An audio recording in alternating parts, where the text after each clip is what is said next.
Brian McKnight is loved or hated, depending on who you ask. If it's the 90s or 2000s, ladies love his music. I mean, he's a very, very talented vocalist. And of course, when you love a singer, especially if it's an R&B singer, people are attached to your personal life. And when he married Julie McKnight in 1990, I mean, listen, the whole black community was excited. At this time, an up and coming R&B star who was married to a black woman, it was great. The issue is, by 2003, they would divorce. Damn. In 2017, he would meet Leilani Mendoza, a Filipino lady that he would fall head over heels in love with, but he had met her in 2012. And then something happened. Brian McKnight had a public beef with his ex-wife and his older kids from the previous relationship. And then you would just hear Brian McKnight saying things like this. So lastly this week, I want to big up my man right here. See, he gets it. In order to live a life that you love, you have to get rid of the evil and the negativity, even if that evil and negativity is related. Now, this is interesting, especially for a man to throw a shot at his family or his first family like that. It's pretty brutal.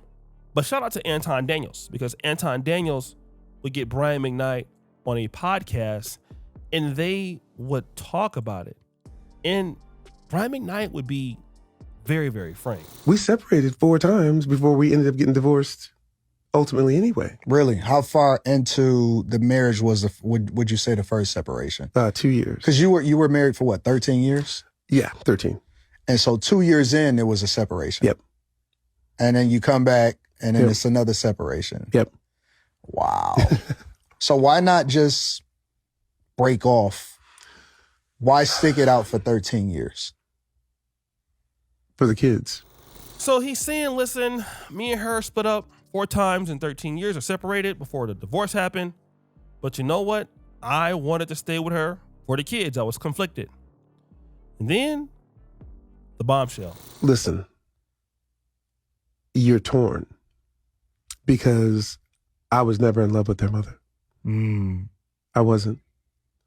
They weren't made from love to begin with. Mm-hmm. Woo! Wait, like what? Did this man say that the kids were not conceived out of love? So listen, guys, I know that certain men may or may not love their wives or ex-wives, but typically most men do love their kids because their kids are a part of them, all right? Now, many men don't get a chance to express their story, but in this particular situation, Brian McKnight would.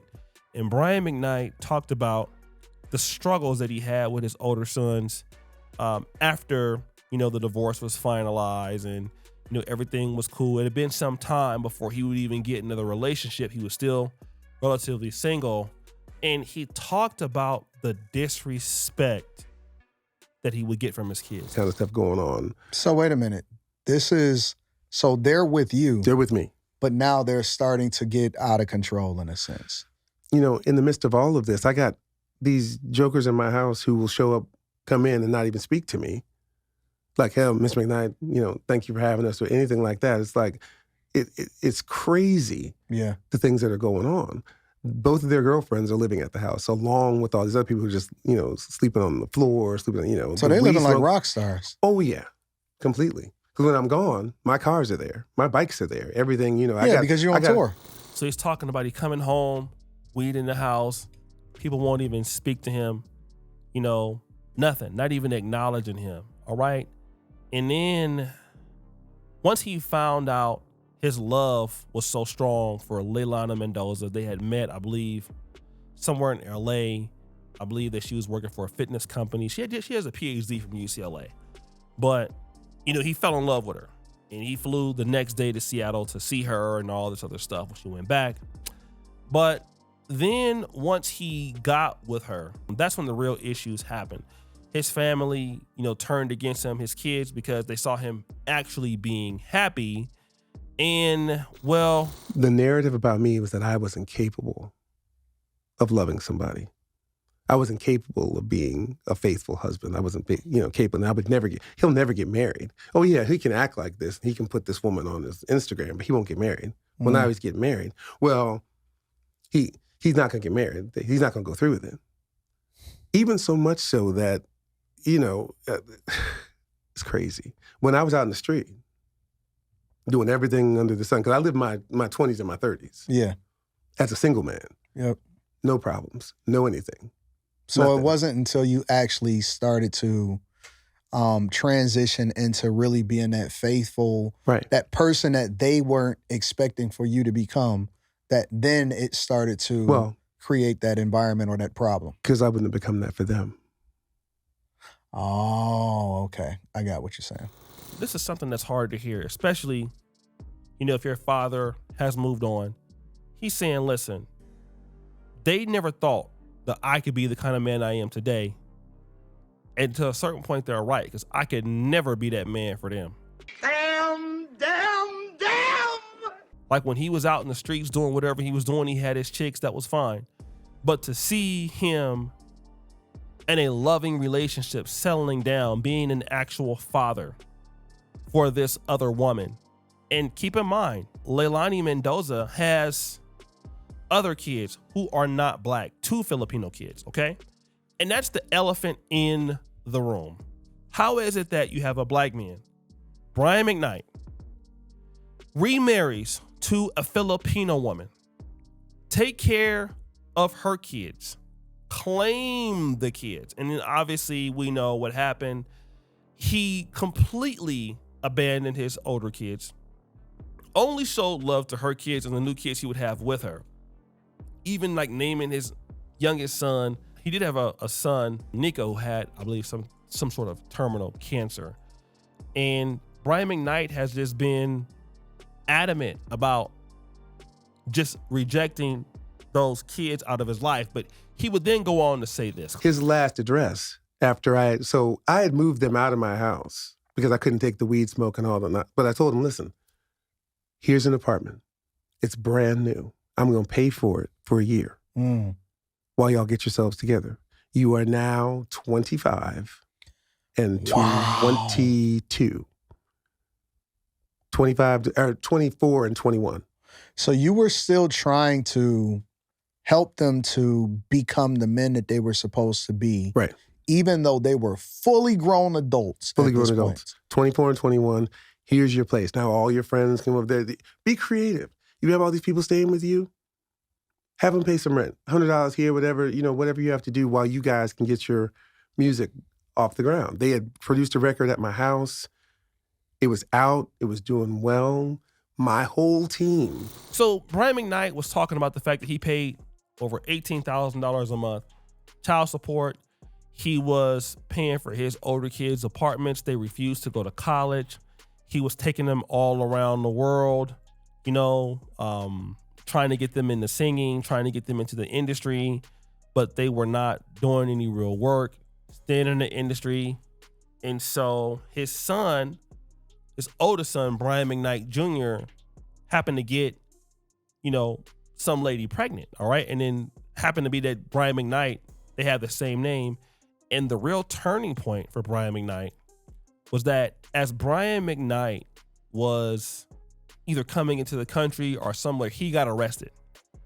So he was arrested. And so once he got arrested, that was the turning point. And Brian McKnight Jr. had this chick that was on welfare. He had accrued all of this, I don't know, like spousal support or whatever. You're going to get to pay welfare back, right? It was accruing interest. And so Brian McKnight Jr. felt that his father should pay for this because it was Brian McKnight. So at this point, Brian McKnight felt that he was just being used. He had done everything he could. The mother, also his wife, Brian McKnight's first wife, Julie McKnight, became, hard to deal with. Now, she did ended up getting remarried. And guess what? She kept her same last name from the Brian McKnight marriage. Woo! And so this man just became burnt out. He went to a new family. a new woman in which he felt that he was actually appreciated. Again, after listening to the Anton interview, and again, Anton Daniels did a really, really excellent job of moderating this interview. It leads me to believe that Brian McKnight is not lying. He remembered dates vividly. He remembered the ages of the kids at the time. He's not stuttering. He's not looking for information to put out there. It seems to me that his side of the story has a lot of truth to it. And what it also shows me is that a lot of men have been pushed away from their families in ways that maybe some of us don't agree with how they should handle it, but it can happen. Those of us who are men, and I mean, I'm not even a father or have kids, but I've heard so many times of black men who have a relationship, a marriage that doesn't work out. They get into a new relationship with the new marriage. And even if the mother or the ex-wife gets into a marriage, if you're successful as a man and you get into a new marriage and somehow the new family is blossoming and they're getting your new attention and your kids grow up, your older kids grow up, and you're spending your time on your new family, all of a sudden, you have an issue. And the real reason why is because a lot of men, especially black men, are not supposed to be successful in their new relationship. All right. You're supposed to be able to just suffer. You're supposed to be able to go down and that's it. And the wife is only supposed to move on, not you. But ultimately, that's not the story that happens a lot. A lot of times men do rebound. And if they can keep their value, they do better. Okay. And so the kids that become spoiled or that become entitled get lost in translation when a new family comes along or a new stepmom comes along, or a woman actually appreciates that man, or that woman is actually the right woman that the mother was not supposed to be. And that's a hard pill to swallow because no child wants to look at their mother as not being the right one, right? But it happens, right?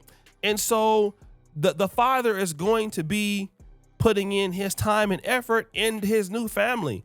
And this is the other side of situations that some black men can actually agree with. It's happened. You have some black men who, have been taken away from their families. You have some kids who have been turned against these fathers for whatever reason. And then the fathers give up, and then it's a damn if you do, damn if you don't. You try to stay with the kids. They don't appreciate you. It seems like only women really get appreciated. Then when you say, all right, kids, well, I'm going my own way. Then they get mad because you're not there for them. And again, unappreciated fathers, this happens when they go to new relationships and they find a family that really loves them. These guys give their all.